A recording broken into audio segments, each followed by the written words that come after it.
Bueno, es grato comenzar con el calendario de los seminarios oficiales de la Federación Argentina de Karate Kobudo Okinawense.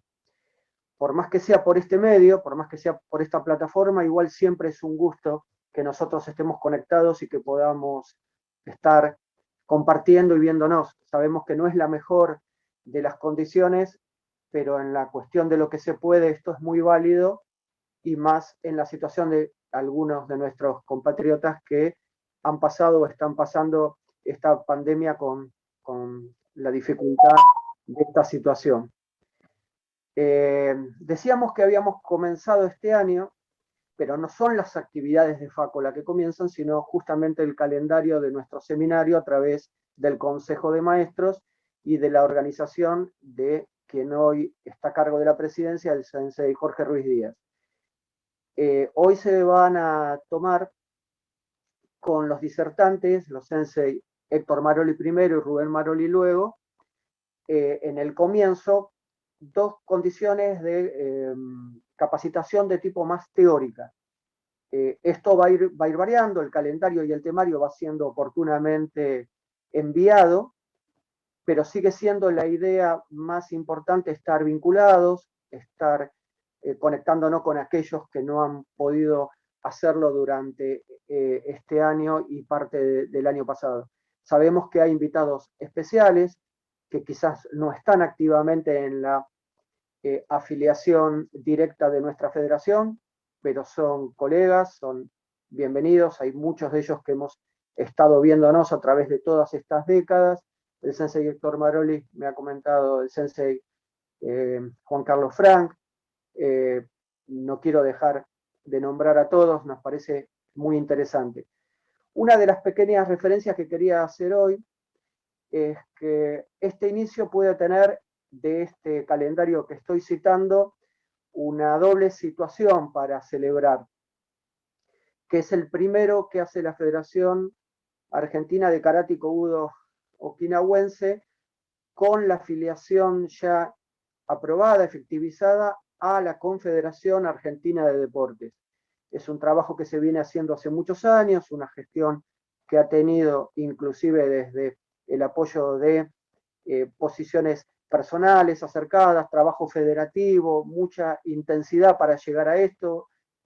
Realmente para nosotros es un logro y es un tema a considerar, porque la Confederación Argentina de Deportes nuclea a una enorme cantidad de organizaciones, asociaciones, actividades deportivas que le dan prestigio a las actividades que ahí se desarrollan y particularmente a nosotros como una expresión organizativa del karate.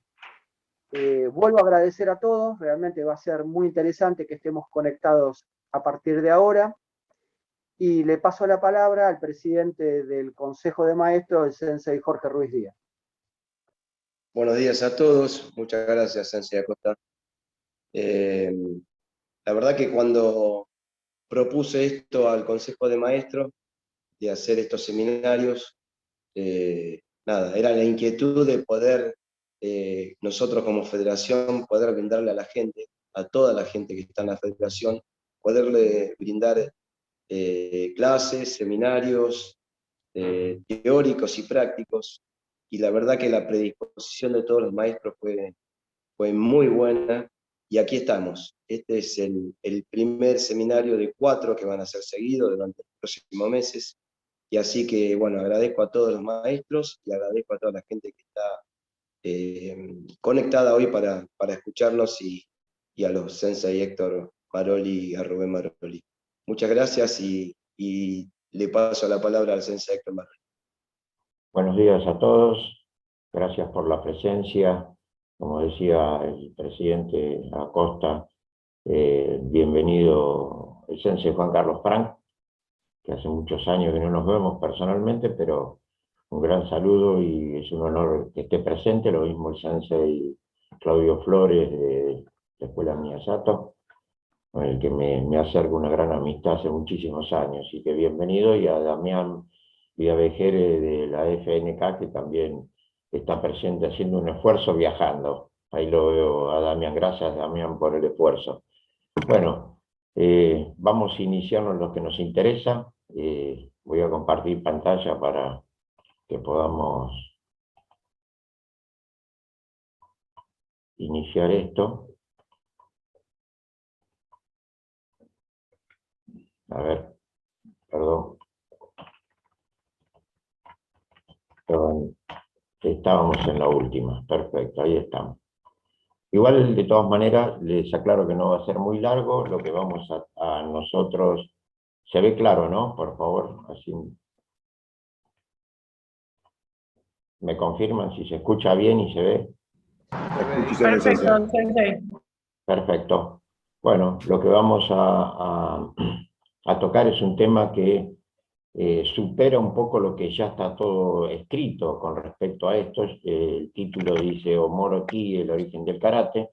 El tema de por qué Omoro-Ti es porque hay un dato muy importante de un antropólogo cultural de Okinawa, un sensei que también es sensei de karate, pero su especialidad es la antropología cultural, en la cual abrió lo que nosotros veníamos hace un tiempo bastante largo, intentando de que alguien desde Okinawa investigue al Homoro Saushi, que son 22 volúmenes de los relatos del periodo aldeano y del periodo imperial de Ryukyu, ¿no? En el cual él encuentra algunos datos que son los que vamos a tratar, que es una nueva línea de investigación con respecto al origen del karate. Entonces, ¿qué nos interesa a nosotros en este aspecto? Nosotros vamos a tocar este tema, que tiene que ver con la narrativa histórica de lo que fue el origen del karate. En la mayoría de los escritos que hay, tanto libros y revistas y hoy a través de los medios y de las redes, siempre se habla de que el karate procede de China. Y lo que nosotros en este caso vamos a hacer es refutar esta teoría. No con una cuestión de divisoria, no queremos dividir con esto, sino que todo lo que se ha escrito y comprobado en la historia del karate siempre fue a partir del siglo XVII en adelante. O sea, podemos hablar desde Sokon Matsumura en adelante, o de Sakugawa muy poco en adelante. Para arriba siempre se supuso, nunca hubo algo concreto para poder decir. Entonces siempre tuvo esa narrativa que todos conocen, que la mayoría de los relatos está basada en una narrativa histórica y no comprobable, en donde hablan de que esto provino del templo del Shaolin, con una disciplina llamada Kenpo, en la cual el monje Bodhidharma la desarrolló. ¿Qué nos interesa a nosotros? Demostrar que esto no es el camino del origen del karate. Entonces, vamos a lograr ir hacia lo que siempre se vio. Dos datos que son importantes, que se manejó en casi toda la bibliografía existente, ya sea revistas o libros, y es que ese Kenpo fue llevado a Ryukyu, al reino de Ryukyu, por los emisarios chinos a la corte de Yuri desde 1372. ¿Por qué de 1372? Porque fue la primera vez que el imperio chino, o en este caso el Ming, la dinastía Ming, reconoce las coronas de Ryukyu, de Okinawa. Voy a usar el término Ryukyu para que quede claro, porque Ryukyu es el término chino, los chinos le siguen diciendo Ryukyu, y Okinawa es el término japonés, ¿sí? O sea que uno y otro es lo mismo. Estos emisarios chinos que iban a la corte, se suponía que algunos de ellos había, y se da un caso, el famoso Kusanku, o Kushankun, como dicen muchos, que fue un emisario chino que hizo en una de las coronaciones una exhibición ejecutando una kata. Bueno, no es comprobable, no hay manera de poder encontrarlo dentro de los registros en Okinawa están en el museo, y no hay ningún emisario chino con ese nombre. De eso podemos aclarar que el término Kushanku, o Kosokun en japonés, el Kushanku era bajo la lengua Uchinaguchi, se refería a un término que es un puesto, un cargo, que era señor ministro público significa. ¿A qué se refería eso? Eso era mucho más adelante y se refería a un miembro de una familia llamada Yara, que era el secretario privado del rey de Okinawa. Que es muy posible, y yo creo que los que están en el mundo del karate, sobre todo la gente de Shuriti, es muy posible que lo conozcan a través de la kata Yara Kusanku o Kusanku, como lo conocen mucho, y en el caso del Kobudo, donde hay varias armas, varias katas de armas que se ejecutan con ese nombre, ¿sí? Esta familia todavía se sigue investigando, y ahí esa es la referencia que hay con respecto a este emisario chino, que no era chino, porque lo vamos a ver más adelante, no era chino, sino que era muy común que Okinawa, los okinawenses, los oriundos de Ryukyu, tuviesen dos nombres, uno al estilo chino, con nombre chino, y uno al estilo japonés. Esa era la relación que tenía con las dos culturas, y vamos a ver de qué manera después. O sea que en este caso los emisarios chinos en la corte de Yuri no es comprobable que Kusanku haya existido como lo relatan esta narrativa histórica. El otro punto son las 36 familias chinas que se establecieron en la villa de Kume, en Naha, en 1393. Fíjense que entre 1372, que el rey Sato recibe, o sea, hace el convenio de recibir el reconocimiento de la corona, de su corona, él no la recibe, la va a recibir su hijo Bunei, porque él muere y asciende al trono Bunei, y la dinastía china reconoce la corona de Bunei. En 1393 hay un acuerdo de mandar 36 familias a Okinawa, en la cual muchos de los relatos hablan de que de aquí había gente de las artes marciales chinas que llevaron a Okinawa este supuesto Kenpo o el arte marcial de China. En estas 36 familias eran solamente artesanos y escribas, o sea, eran gente que se dedicaba a la escritura y a la artesanía. ¿Cuál era el convenio entre ellos? Okinawa era navegante de ultramar y sabían construir barcos para esa navegación de ultramar, cosa que los chinos, como navegantes costeros, no lo sabían hacer. Ese era el convenio existente. Y estas 36 familias, en ningún caso se pudo demostrar de que haya artistas marciales, por lo menos en 1393. Que después, con el paso del tiempo y el paso de los siglos y el intercambio de estudiantes, haya habido gente que haya hecho un arte marcial. Bueno, estos dos son los dos puntos que nosotros vamos a tratar en lo posible de dar unos datos y refutarlos. ¿Cómo lo vamos a refutar? Tenemos varias maneras de poder refutarlos: de la geografía, de la oceanografía, la navegación marítima, la etnografía, la etnología, la grafología y la antropología cultural. Estos son los 7 puntos que vamos a ver ahora un poquito en detalle, para ver qué podemos demostrar en esta nueva investigación, en nuestra nueva línea investigativa del origen del karate, para poder refutar esas teorías de que el karate vino de China. Vamos a arrancar con la posición, o sea, la ubicación de Okinawa desde lo geográfico. Acá en este cuadro más chiquito, ustedes ven que hay un círculo, esa es Okinawa, que es esta que está más grande aquí, ¿sí? Fíjense en la posición que tiene Okinawa con respecto a China. Acá está Taiwán, si me siguen la flechita, acá está China, acá está Corea y acá está Japón, ¿sí? La posición que tiene Okinawa con respecto a Japón y con respecto a China, fíjense que pareciera, y es así, y es de esa manera, la distancia que hay, por ejemplo, desde Tokio hasta Okinawa en un vuelo, dura aproximadamente unas 2 horas 40 minutos, aproximadamente, un vuelo de Tokio a Okinawa. Y lo mismo pasa si lo tomo desde China, o de Taiwán. De Taiwán tienen 2 horas casi, también 2 horas y media de vuelo, y de China aproximadamente. Parece como que Okinawa estaría en disputa. Ustedes saben que todavía existe la idea del independentismo, ¿no?, en Okinawa, en donde pareciera que tanto de Japón como de China está dentro del mar territorial de ambos, sin reconocer lógicamente que Okinawa antiguamente era un reino independiente, no pertenecía ni a los japoneses ni a los chinos, pero su posición geográfica es la que hizo de que tanto Japón como China tuviesen ciertos intereses. en el cual el que hace un dominio directo es Japón a partir de 1606 con la invasión del clan de Satsuma sobre Okinawa.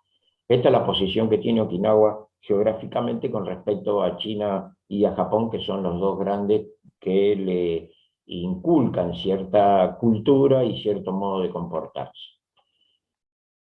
¿Qué nos interesa a nosotros con respecto a esto? Ustedes saben y todos conocemos que los grandes navegantes de ultramar eran España y Portugal, un poco más chicos Holanda, pero del lado del oriente solamente Ryukyu, solamente los navegantes okinawenses, ¿sí? Eran los que navegaban de ultramar. China, Corea, Japón eran solamente costeros, no eran navegantes de ultramar. Por eso fue y se da que en la historia de Okinawa, en la historia de Ryukyu, hablan de la época del esplendor, en donde ellos comercializaban tanto con japoneses como con chinos. Ellos tenían estos intercambios, porque eran los que llegaban a las Filipinas y un poco más allá, y donde en sus barcos traían elementos que se vendían tanto en Japón como en China, desde alimentos hasta utensilios para la vida diaria de los individuos, adornos y vestimentas. El mismo trabajo que hacían los españoles y portugueses de llevar elementos hacia Europa, hacían los okinawenses o los ryukyuanos hacia Japón y hacia China. Eso los convirtió en un punto importante económico, y ellos tuvieron ese esplendor con el reino de Yoshin, ¿sí? Alrededor del año 1500. Entonces, se puede considerar, sí, porque hay escritos de todas estas navegaciones, inclusive si ustedes leen a Kerr, van a ver que él habla de esto, de los navegantes de ultramar, y menciona mucho a los navegantes de Ryukyu como los grandes comerciantes del Oriente. Y dentro de sus escritos también son conocidos, los chinos en algunos escritos los mencionan como Ryukyu o Ryugyus, que son los navegantes de ultramar.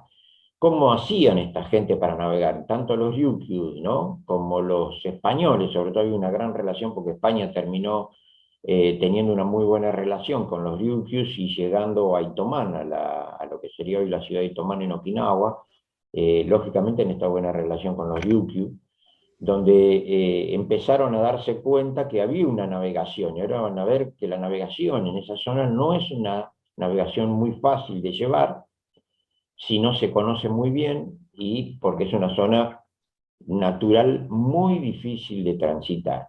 ¿Cómo llega a España? A través de que Ryukyu le ha permitido, siguiendo a los barcos de Ryukyu, que después lo vamos a ver cómo descubren una nueva corriente de navegación, llegando a la isla de Okinawa, a la ciudad de Itoman. Importante de este dato es que estos son los 4 navegantes, y estamos hablando de entre del siglo X en adelante, estos son los 4 navegantes más grandes del mundo de ultramar, ¿sí? Todos los demás son costeros, al igual que ingleses y franceses, ¿no? Que lógicamente al modelo francés-inglés que inventan a los piratas y a los corsarios para robarles antes de que lleguen a las costas a españoles, portugueses y holandeses, Japón crea los wako y le robaba a los ryukyuanos a mitad de camino cuando se acercaban a las costas. ¿Por qué? Porque eran navegantes costeros. Y acá viene algo que es muy importante. Yo les decía que la navegación era muy difícil en la zona, y esto es lo que en muchos de los trabajos de investigación se había dejado de lado, que era la corriente del Kuroshio. La corriente del Kuroshio significa la corriente negra. La corriente negra está considerada desde Filipinas hacia el Japón, desde acá hasta acá, ¿lo ven? Acá está en el punto rojo oeste, esta flecha roja lo marca. ¿Qué es esto? Este es el vórtice marino más grande del mundo, ¿sí? Acá donde giran las aguas, fíjense, esto que yo les decía, lo terminan descubriendo los españoles una vez que lograron llegar a Okinawa. Esto se llama tornaviaje, que lo descubren los españoles, que es una corriente que gira, y en lugar de volver desde las Filipinas, todo por el sur del Océano Pacífico, entrar en el Índico y volver al Atlántico, que era más difícil, empiezan a descubrir que la corriente los facilitaba para llegar, y llegaban a lo que es la California hoy. Bajaban por la costa de la California y volvían a encontrar la corriente que los llevaba al oriente de vuelta.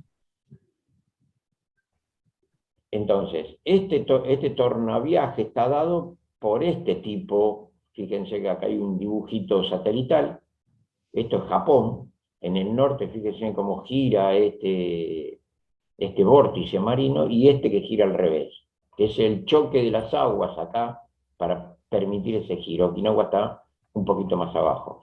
Y acá en este plano yo les marco cómo funciona la corriente del Kuroshio. Esta es la corriente neta del Kuroshio. Esta es la isla de Taiwán y esta es la isla de Okinawa, aquí a donde lo ven, muy chiquitito. Esta franja es la corriente del Kuroshio, o sea, choca contra las islas del Taiwán y va subiendo. Okinawa queda de este lado. Atraviesa por debajo de la isla de Amami Ojima y sube por la costa del Japón, del lado del Pacífico. Y este es el mar interno, conocido como mar amarillo. ¿Qué produce esta corriente? Un empuje hacia las costas de China.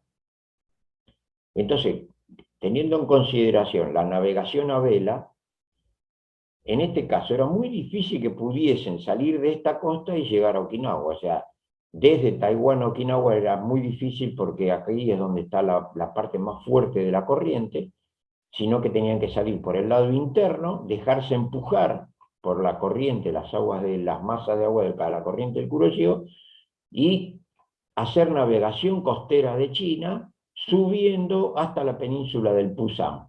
¿Sí? En este cuadrito acá donde yo les marqué, fíjense, está la península del Pusan acá, y de ahí recién llegar a Kitakyushu, que es Satsuma. Esta corriente era muy difícil de ser atravesada, ¿sí? Hoy, con la navegación, con motores y con una serie de cosas, tienen una facilidad quizás para llegar, pero de todas maneras esta corriente sigue siendo muy fuerte, sigue existiendo. Esta es la zona más importante y más grande de los tifones. Okinawa recibe 2 o 3 tifones al año, muy fuertes, que está acompañado lógicamente por el movimiento de los mares. Por lo tanto, aquí hay una teoría que refuta de que la cultura no haya podido venir directo de China a Okinawa o de Japón a Okinawa, porque fíjense que la naturaleza impide con una barrera natural que la corriente del Kuroshio no permitía si no fuese por navegación costera. En el caso de los japoneses iban a tener que ir de isla a isla, muy chiquitas, y tratar de enfrentar en esta corriente del Kuroshio o salir en la contracorriente, que la vamos a ver, ven esta que está acá, esta azul, tratar de agarrar la contracorriente, abrirse adentro de la corriente del Kuroshio y tratar de llegar a Okinawa haciendo una especie de semicírculo, a la cual no se animaban porque no eran navegantes de ultramar en esos siglos. Entonces hacían de isla a isla, eran costeros. Nosotros tenemos que tener en consideración qué va a pasar. Y yo quiero que miren ahora esto, que es Perdón. Esto es una imagen satelital, para que puedan notar la fuerza que tiene la corriente del Kuroshio. Miren los movimientos del océano.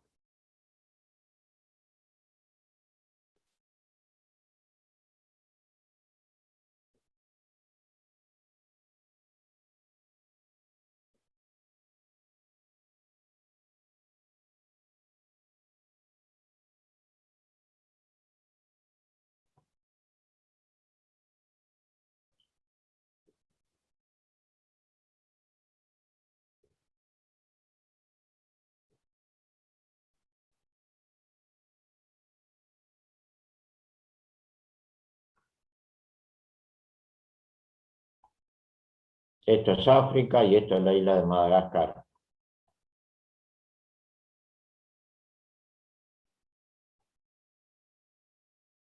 Aquí viene la India.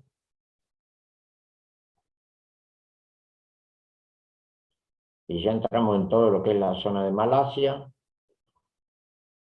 las Filipinas, y acá aparece la fabulosa corriente del Kuroshio. Miren el tamaño y la fuerza que mueve Okinawa hasta aquí. Aquí está el Taiwán. Es impresionante la fuerza con la que mueve la corriente del Kuroshio.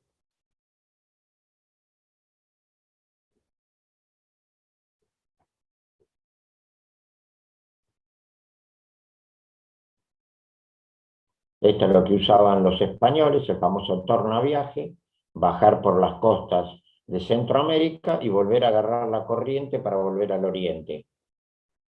Este es el movimiento de mar más fuerte que existe en nuestro planeta.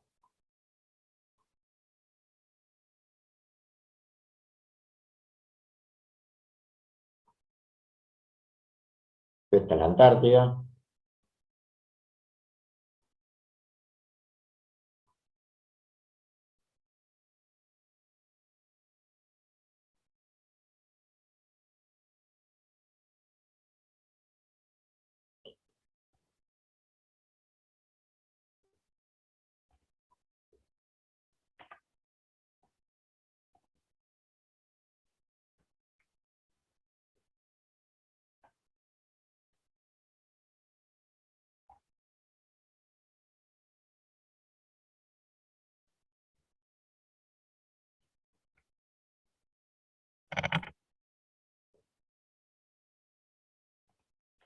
Perfecto. Ustedes notaron, a ver, voy a volver para atrás para que podamos ver la fuerza que ha generado la corriente del Kuroshio, que era muy difícil atravesar esta barrera marítima. Entonces, los barcos, tanto chinos como japoneses, no ingresaban a Okinawa, no llegaban a Okinawa. Entonces, acá nosotros tenemos una teoría también que podemos llevar adelante y logremos, con el paso del tiempo, justificar cómo era la cultura. Si Okinawa no navegaba de ultramar, o sea, los propios ryukyuguanos traían cultura de diferentes partes donde ellos navegaban. No que esta cultura les llegó porque los chinos o los japoneses se la hayan llevado. En este caso era lo que traían ellos, por lo tanto seleccionaba lo que les era conveniente. En este caso se da de que China no llegaba a Okinawa porque como era navegante costero, entonces no había mucho interés en Okinawa por esta dificultad. Una de las cuestiones históricas con Japón, acuérdense la famosa intento de la invasión mongol, cuando la dinastía Yuan gobernó más de 200 años a China e intentó invadir a Japón, lo que sería Kyushu, y en las dos intentonas los tifones y este movimiento de mar destruyó la flota mongol. Entonces era muy respetada esta corriente, y es muy respetada hasta el día de hoy, esta corriente marítima del Kuroshio, la corriente negra, donde empuja hacia las costas de China o lo lleva a este rinconcito, a donde está Corea, China y Japón, y aquí el agua gira, es más cálida y ellos se pueden conectar a través de esto. Esto es lo que es una de las tantas, podemos usarla para refutar la teoría esta de que karate vino de China. Hasta ahora, con esta corriente y con esto, está demostrado que los chinos no habían llegado. Desde la etnografía nosotros podemos decir, ¿qué son los okinawenses? ¿Qué son los ryukyuguanos? Es una etnia procedente de la Micronesia, no es una etnia, algunos investigadores hoy dicen que es Yomón. El Yomón es el Ainu, que es el verdadero oriundo del Japón. En Okinawa, fíjense que yo puse unas imágenes para que noten, quizá para nosotros sería un poco más amigable. Y fíjense que en este caso, este chico que está con el taiko, tiene más un formato a lo que nosotros conocemos como inca o koya. Fíjense que la tez es casi del mismo color, ¿no? La mujer acá también se da esta característica. Y esto es una fotografía del Museo de Naha, de uno de los primeros, de lo que ellos lograron cuando arrancan con su fotografía sobre un ryukyuguano. Esta etnia procede de la Micronesia, no procede del norte del Japón, del Yomón.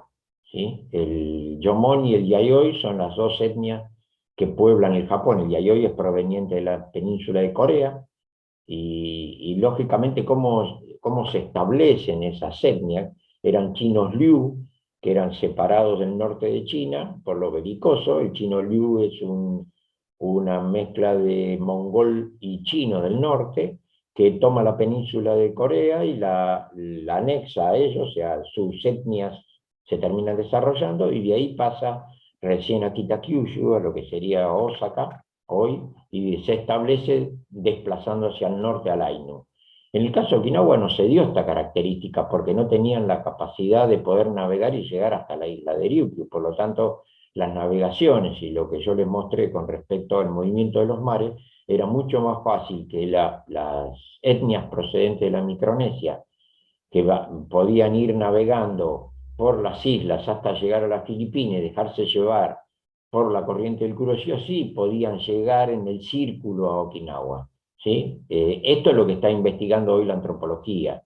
O sea, ¿cuánto hay de las etnias de la Micronesia? Desde la cultura está, no solamente de la vestimenta, sino de la manera en la que bailan y la manera en la que hacen música, se parece mucho a esta etnia de la Micronesia. Por lo tanto, ni chinos ni japoneses, como dice el antropólogo que vamos a mencionar más adelante. ¿Qué tenía Okinawa? ¿Sí? La etnología es la que compara las culturas, y nosotros vamos a hacer eso, vamos a comparar la cultura. Okinawa tenía un idioma que le era propio, el Uchinaguchi, no hablaba ni chino ni japonés, hablaba Uchinaguchi. No poseía escritura, o sea que esa lengua no poseía la forma escrita. Y tenía su propia religión, hoy conocida como Nirai Kanai Shinko o Utaki Shinko. En realidad es una religión propia de ellos, de los ryukyuanos. ¿Cómo era esa religión? La religión era matriarcal, estaba manejada por una noro, una sacerdotisa, existe hasta el día de hoy, en Okinawa está, siempre hay una noro principal, o sea, una sacerdotisa principal.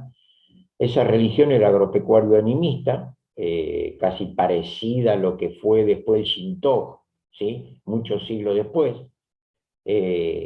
pero eran autóctonos, ellos se dedican a la familia, que es lo más importante en esta religión, el cuidado de la casa y la familia, por lo tanto siempre las mujeres son las que han manejado esta religión. Se cree mucho en los adivinadores, o sea, los yuta, los que adivinan lo que puede estar pasando, los limpiadores de espíritu, siguen perteneciendo a esta religión, que es la religión que estuvo en las islas Ryukyu. Es muy parecida en la formación, porque esta religión dice de que el gran dios del cielo quiso crear las Ryukyu y mandó a Mamikyu, que era una de las diosas, a crear la isla, que bajó a lo que hoy en Okinawa es conocida como Sefautaki. Sefautaki es el bosque sagrado, en donde todavía hay gente. Yo les puse aquí arriba una fotografía, van a una cueva donde se rinden oraciones y plegarias y pedidos quizás también de salud y de bienestar en las familias. Esta religión agropecuario-animista cuidaba mucho la casa. La noro había una noro que pertenecía a la nobleza, considerada la primera hija del primer rey, y la noro del pueblo, que era la segunda hija del rey. Siempre las mujeres han tenido un lugar de privilegio, por lo tanto Okinawa era matriarcal, y el trabajo el trabajo del campo, el trabajo de la defensa de las poblaciones le correspondía a los hombres, que era una categoría menor. Pero era la religión que ejecutaba Okinawa en diferencia con el resto de lo que era Japón y China.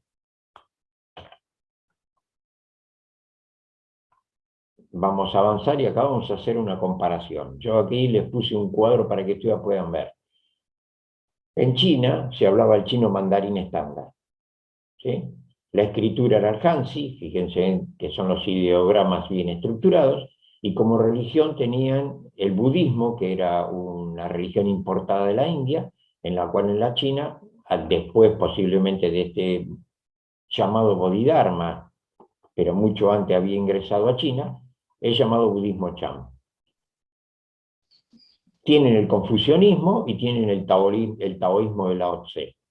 En el caso del confucianismo no es una religión, pero sí reglas morales y de conducta, de cómo debía conducirse desde el rey, desde el más alto cargo, hasta el último ciudadano. Y en el caso del taoísmo sí es más religioso. Lao Tse habla del reino espiritual y buscaba este tipo de religión y de liberación del individuo a través del espíritu. Esa cultura, fíjense que yo acá le marco la ruta de la cultura desde China, cómo ingresa a Corea, ¿sí? Hoy esto es Corea del Norte y esto es Corea del Sur, y cómo llega a Kitakyushu, que es Osaka hoy, y que sería donde estaría el asiento del clan de Satsuma. Y recién de ahí, posiblemente esto llegase a Okinawa a través del clan de Satsuma, o sea, los Yamato, los japoneses. Pero ¿qué pasa cuando pasa de China a Corea? De China a Corea, en Corea nos encontramos que el coreano hablaba hangugyo, no hablaba el chino, y toma del kanji y lo simplifica y lo convierte en hanja, que son estos símbolos que representan la lengua hangugyo de los coreanos, o sea, la lengua coreana. La religión, el budismo se convierte en budismo Son, bajo la interpretación coreana, el confucianismo en Yugyo y el taoísmo en Dogyo. Esto es lo que hace Corea, esa transformación cultural, la hace esta Corea hoy dividida, que antes era una sola, ¿sí? En Japón, otra lengua diferente, que era el Nihongo, muy diferente al chino y al hangulyo coreano. ¿Y qué tiene Japón como escritura? Utiliza el kanji chino por esta relación que Japón siempre tuvo con China, esto de que atravesaban la península y se comunicaban porque era mucho más seguro, aunque tardaban más, de ir a entenderse con los chinos a través del cruce por Corea. El kanji es igual al kanji chino, con la característica que interpreta las ideas japonesas, la mentalidad japonesa. No se interpreta de la misma manera el mismo kanji chino que en el japonés. Pero ocurre algo que es interesante. En la corte de Osaka, una dama de la corte de Osaka crea la hiragana. ¿Qué es la hiragana? Es la simplificación del kanji, pero bajo la fonética del japonés, utilizado pura y exclusivamente en los poemas. En el clan de Satsuma, en los siglos XV más o menos, como a las mujeres no se les permitía escribir, solamente lo hacían los hombres y generalmente que tuviesen una jerarquía, se permitió que esta hiragana funcione para que se escriban los poemas de las poetisas, ¿no? De las mujeres en este caso. Hoy la hiragana es muy importante, representa muchísimo el idioma nihongo. Si ustedes quieren aprender a hablar el japonés, es mucho más fácil si aprenden el ideograma de la hiragana. Representa directamente la fonética. ¿Qué pasó con la religión? El budismo Son y el budismo Chan. En Japón se llamó budismo Zen, el confucianismo se llamó Yukyu y el taoísmo Dokyo. ¿Pero qué se encuentra en ello? Que el budismo Zen, Japón sí se preocupó por esta gran expansión del budismo Zen porque hablaba de la libertad del individuo y lógicamente que el shogunato esto no le gustaba y crea una religión del Estado, el Shinto, muy parecido a lo que yo les había dicho de lo agropecuario animista de Okinawa. El Shinto es agropecuario animista, pero tiene, si ustedes, los que viajaron y lo vieron, los templos Shinto casi tienen las mismas figuras y las mismas disposiciones y quizás la misma arquitectura de sus templos, con algunas diferencias en colores, con el budismo. Comparten algunas figuras que les son parecidas, porque esto, ¿por qué lo hizo Japón? Porque en la mentalidad japonesa esto se llama yuxtaposición.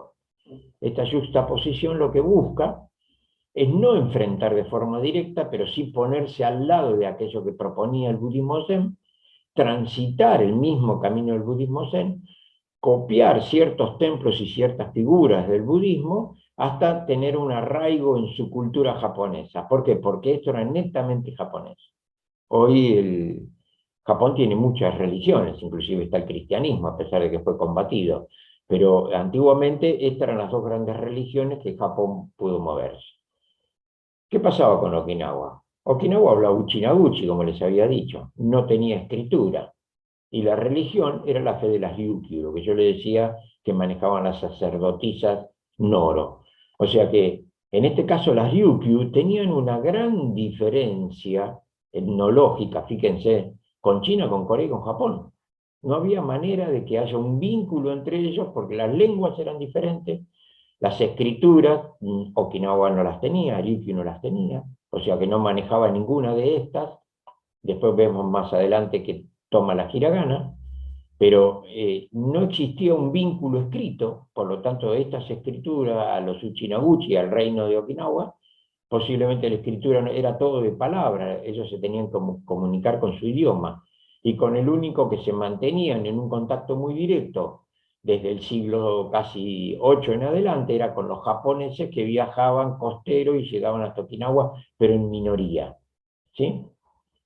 Y las religiones, lógicamente, no les llegaban ni el budismo zen, ni el shinto japonés, solamente existía la fe de las Ryukyu. Esta es la gran diferencia existente que puede haber y que hay todavía, y esto sigue existiendo, aunque ya el budismo zen ingresó en Okinawa, lo mismo pasó con el confucianismo y el taoísmo a través del Chukyi y el Dokyo, y el shintoísmo, donde en Okinawa hay templos shintoístas.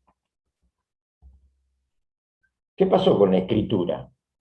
En 1187 fue el primer rey Shunten, del cual, según se cuenta, Shunten fue hijo de un Minamoto, Yoshitomo Minamoto, un famoso arquero japonés, que pertenecía al clan de los Minamoto. Ustedes saben, Japón está dividido en dos grandes clanes, los Taira y los Minamoto.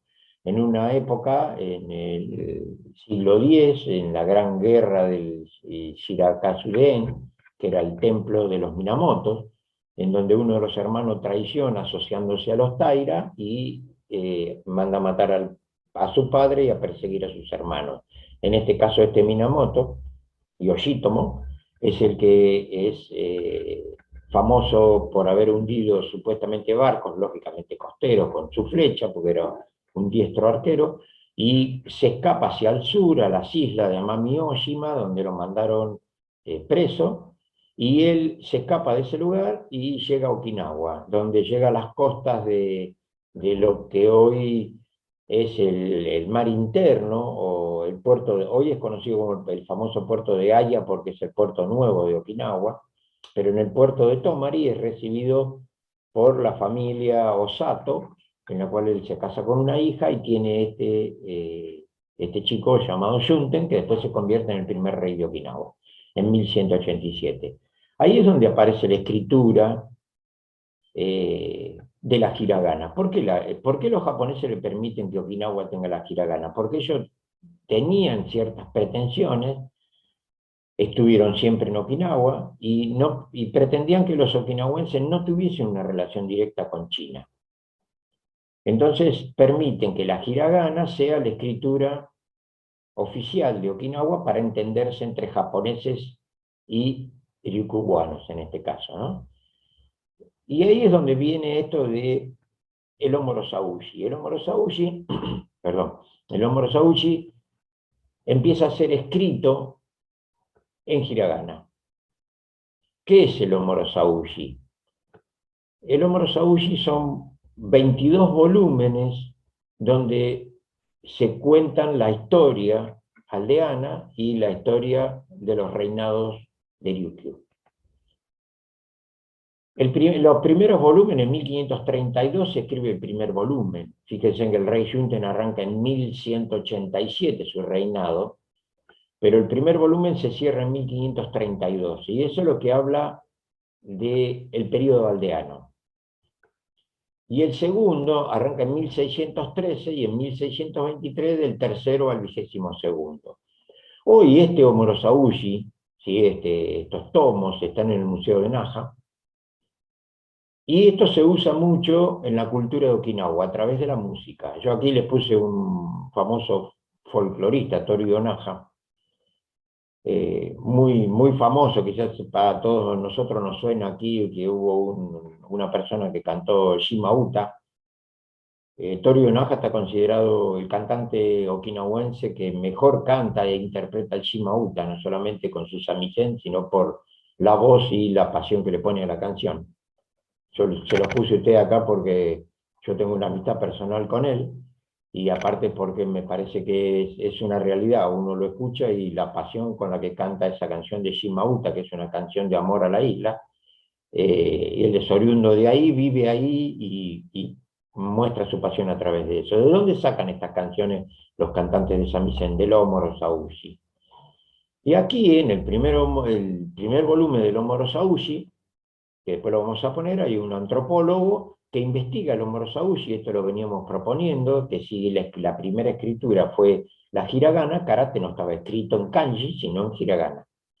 Que había que buscar dentro de los relatos del Homo Rosaushi, esto muchas veces tuve la suerte de poder hablarlo con algunos historiadores como Takamiyagi Sensei, que ya falleció, que yo le planteaba esto de investigar dentro del Homo Rosaushi, ya que él también era músico de samisen y maestro de karate de Uechi-ryu, y con Hokama Sensei del Museo de Karate de Okinawa, que es de Goju-ryu.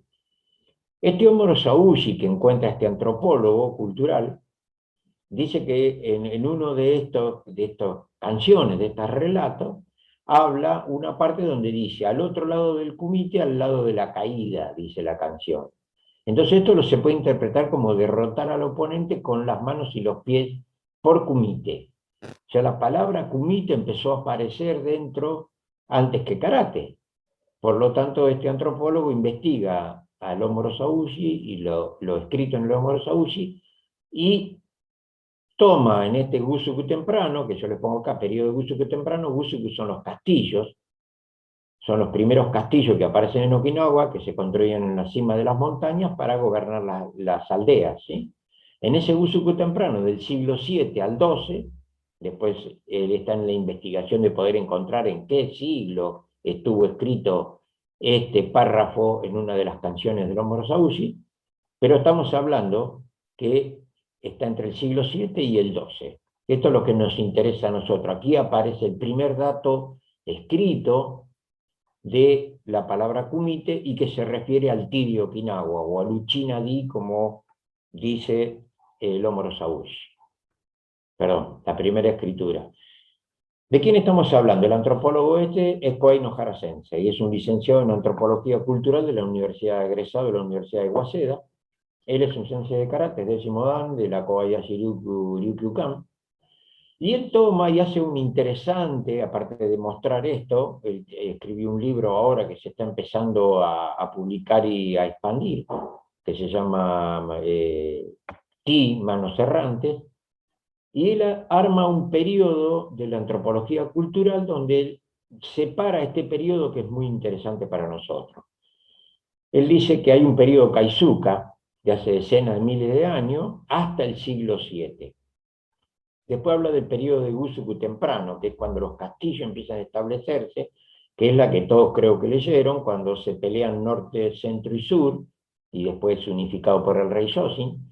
Pero ese Gusuku temprano, cada castillo gobernaba una aldea, ¿sí? Y él dice que este periodo llega, este Gusuku temprano, llega hasta 1185. Fíjense que llega previo a la coronación de Shunten como el primer rey de Okinawa. Rey general, ¿no? Shunten. Antes era ese periodo de pelea entre el norte, el sur y el centro de Okinawa. Después habla del periodo Gusuku tardío, o sea, de los castillos, entre 1187 y 1829. Él habla de la unificación de Miyama. La unificación de Miyama es el reino de Yoshin. Después viene el periodo del reino de Ryukyu, 1429-1879, y habla de Okinawa moderna, 1879, aquí ya estamos hablando de que Okinawa ya pierde su autonomía, ya es considerada parte del territorio japonés, hasta 1945, Okinawa actual de 1945 al presente. ¿Qué hace Nohara Sensei en este caso? Vamos a llamarlo como karateka, Nohara Sensei. Él es la primera persona de todos los que investigan la historia de Okinawa en Okinawa que tiene una capacidad que creo que otros y que nosotros, los que nos dedicamos quizás a la investigación histórica, no tenemos. Primero, es okinawense. Segundo, pertenece al mundo de karate. Tercero, su profesión es la antropología cultural, o sea que tiene las herramientas científicas para poder investigarlo, y por eso yo he decidido seguir esta corriente que él propone, a la cual ya he hecho un vínculo con él, interesado no solamente en su libro que me tiene que llegar, y que podamos nosotros seguir adelante con esto del origen de karate. No estamos hablando del desarrollo, estamos hablando del origen. Y el origen, hasta ahora demostrado, en este caso con el libro de Nohara Sensei, está de que el karate no provino de China en este caso, sino que es un autóctono de la isla de Ryukyu. Otro dato escrito que siempre, y aquí sí muchos de los que han escrito sobre la narrativa histórica del karate han usado este famoso poema de Nagoya Kata de 1663, que dice: no importa cuánto se tenga de excelencia en el arte del ti, sino la observancia de la buena conducta diaria. En esto nos apoyábamos porque esto era comprobable.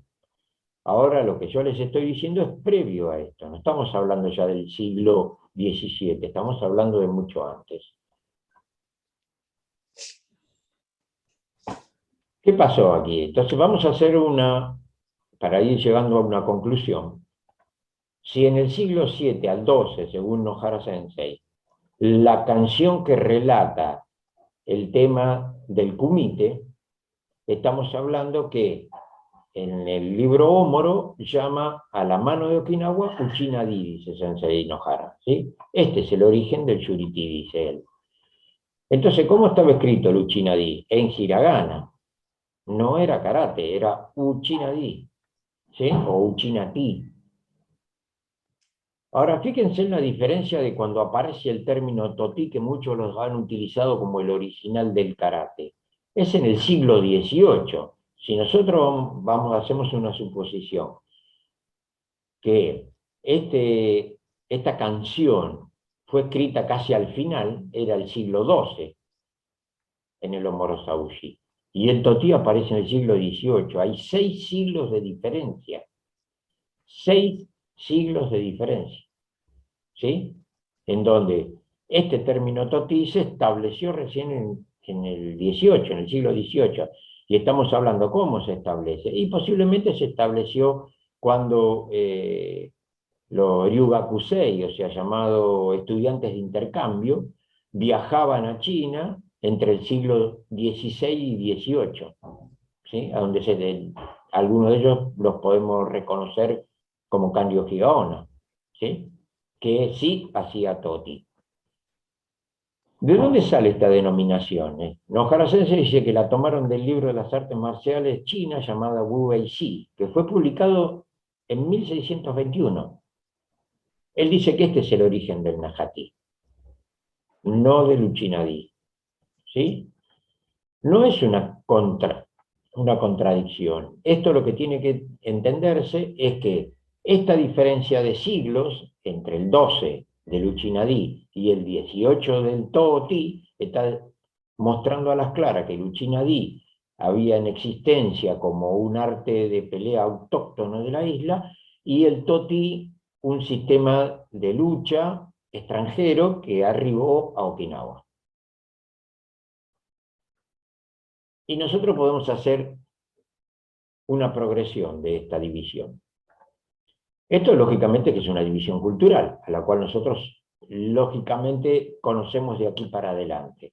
El Uchinadi, con el paso del tiempo, y en el siglo, fíjense, el siglo XVII, ya en 1663, se convierte en Shuriti, que era la mano de Shuri. Shuri era el reino principal de la isla Ryukyu. En 1870 se toma el Shorin-ryu. Yo les puse esto porque esta terminología de Shorin-ryu, que yo les puse estas 3 acá de Shorin-ryu, que ahora las vamos a ver, en realidad Matsumura Sokon y Tosu varias veces han utilizado el kanji brillante, como Shorin-ryu, brillante.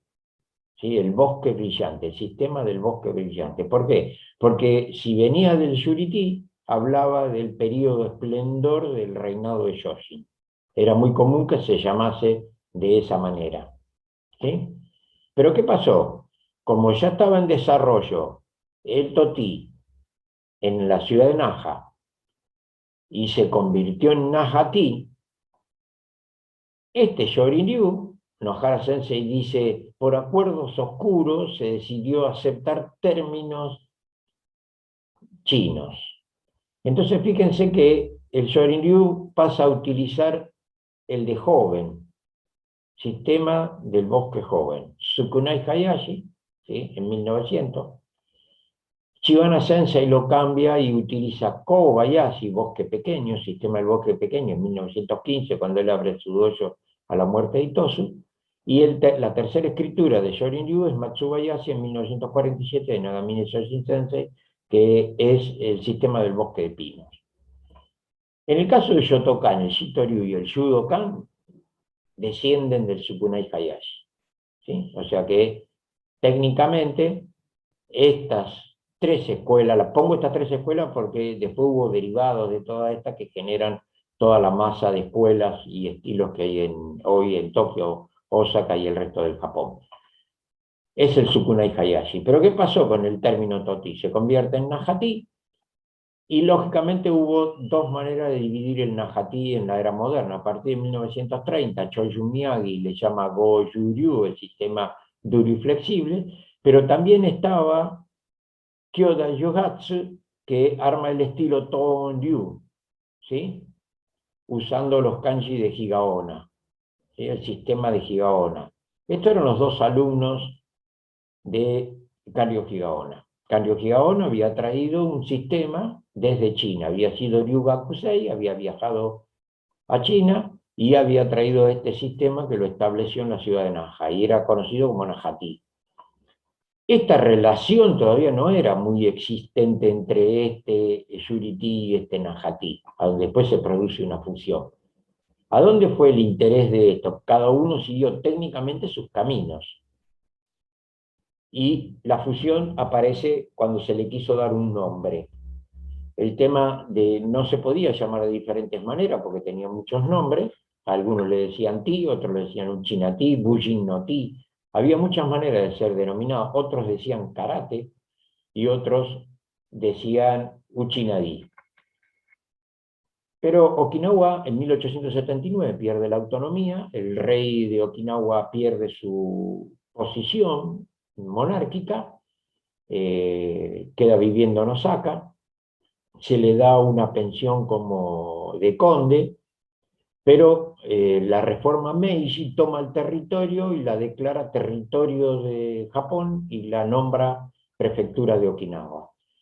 En ese trayecto, de entre 1879 la reforma Meiji, hasta 1936, va a suceder una serie de reformas en Okinawa, y sobre todo una que es muy fuerte, en la que la reforma Meiji entra en el sistema educativo de Okinawa y pretende de que los okinawenses dejen de hablar la lengua uchina-uchi, dejen de utilizar las vestimentas al estilo chino, como le decían ellos, aunque en realidad no eran vestimentas parecidas a los chinos, sino que eran vestimentas más de la Micronesia con algunas reminiscencias chinas, por lo que traían los barcos okinawenses, y sobre todo educarse en el sistema japonés. Y aquí es donde vino la gran debacle.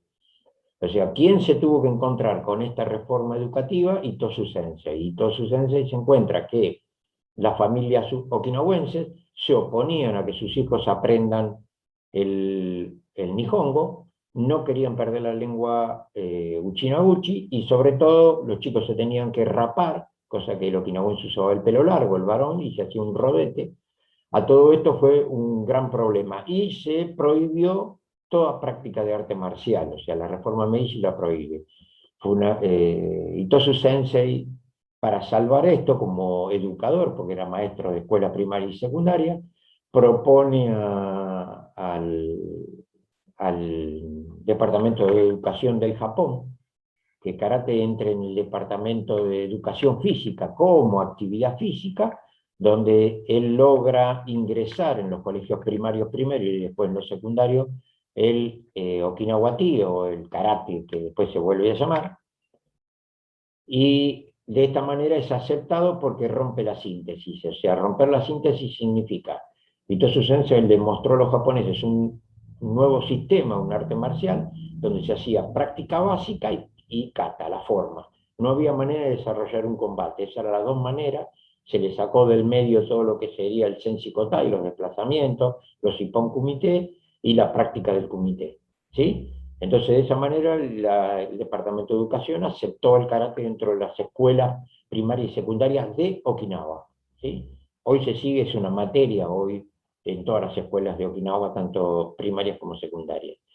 Pero ¿qué pasó? La reforma Meiji necesitaba, porque ellos ya habían invadido la península de Corea, habían invadido China en Manchuria, y necesitaba imperiosamente que en Okinawa todo respondiera a cierta cultura japonesa.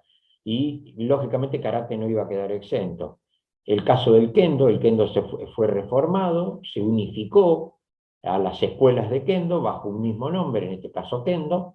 Todo lo que era kenjutsu fue a kendo y se colocó al kendo en el término do, que era la interpretación taoísta de la senda espiritual, y con karate se pretendió lo mismo. Entonces, el 25 de octubre de 1936 se genera en el diario Ryukyu Shimpo una reunión para hablar de este tema, y se invita a los sensei, a Hanashiro Chomo, a Kian Chotoku, a Motobi Choku, a Miyagi Choyun, a Kyoda Yuhatsu, a Chibana Chosin, que era joven, a Shiroma Shinpan, Oroku Chotei y a Nakazone Geno. Este Nakazone Geno era un escritor, pero fue el último exponente del karate de Tomariki.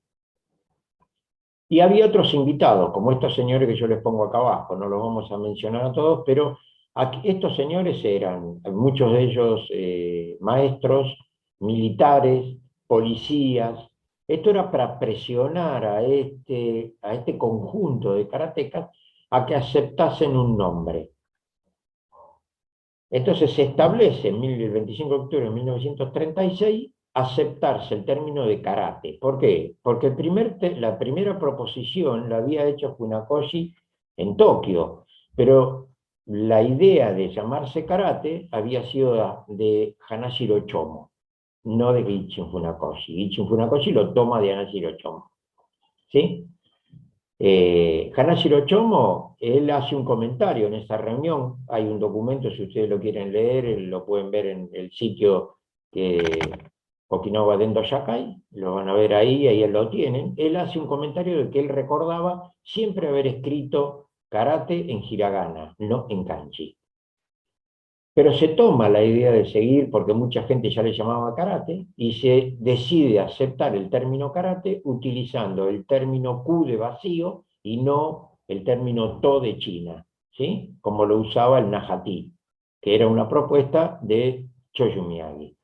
Y se decide ponerle karate a este conjunto, a todos los estilos y escuelas existentes, usar el nombre del arte del karate y adosarle el término do bajo la interpretación taoísta de senda espiritual.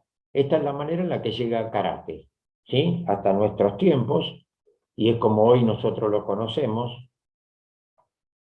Y con esto quisiera cerrar, como conclusión, decirle que la idea de lo que hemos nosotros generado, de lo que nosotros estamos viviendo, es que el origen del karate, el desarrollo a partir de Sakugawa para adelante, yo creo que todos lo conocen y que está muy demostrado, pero no en el origen. Esta es la primera vez que aparecen estos datos con Nohara Sensei y su libro, y en la cual tenemos que seguir investigando. Por lo tanto, lo que intenté en este poquito tiempo es demostrarles a ustedes que la idea del karate y el origen del karate no vino ni de China ni de Japón, sino que era oriundo de Okinawa. Así que en lo que respecta a si tienen preguntas, lo pueden hacer a mi mail personal o ingresar a Dendo Shakai, ahí también pueden dejar. Y espero que haya sido de su agrado y que esta información sirva para quienes sigan interesados en seguir investigando el origen del karate. Así que muchísimas gracias. Excelente, Héctor. Muchísimas gracias. Muy bien.